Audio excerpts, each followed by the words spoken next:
Елестетіп көр. Сенің миыңның тереңінде бір механизм бар. Бұл механизм сенің бүкіл өміріңді басқаруы мүмкін.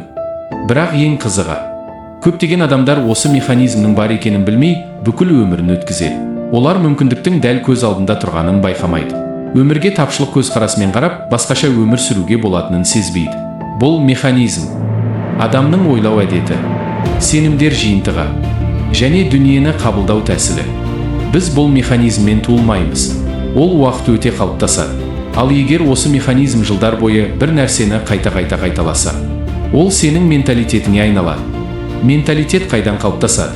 Балалық шақтан, қоршаған ортада, ата-ананың сөзінен, мектептегі тәжірибеден, сәтсіздіктерден, қорқыныштардан. Бала кезде ми талдамайды. Бала дұрыс па, бұрыс па деп ойламайды. Ол тек қабылдайды. Себебі баланың миы үйрену режимінде болады.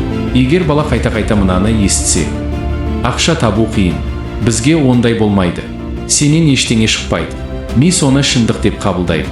Молшылық пен тапшылық қайдан шығады? Екі адам бір жағдайды көреді.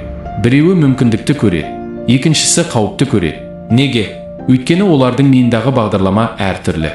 Сондықтан адамның менталитеті оның өмір бойы жинаған тәжірибесінің нәтижесі. Бірақ жақсы жаңалық бар. Менталитет тасқа қашалған нәрсе емес. Бұл бағдарлама. Ал бағдарламаны өзгертуге болады. Бірақ ол цифрмен емес, тілекпен емес. Ол ғылым арқылы өзгереді. Себебі ми сөзге емес, дәлелге сенеді. Ал ми үшін дәлел деген ол әрекет.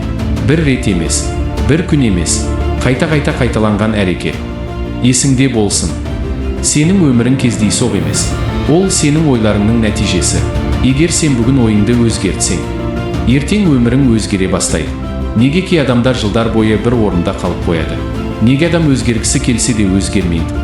Бұл жалқаулық емес. Бұл менталитет. Келесі видеода осы бағдарламадан ғылым арқылы қалай шығуға болатынын нақты қадамдармен көретін боласыздар.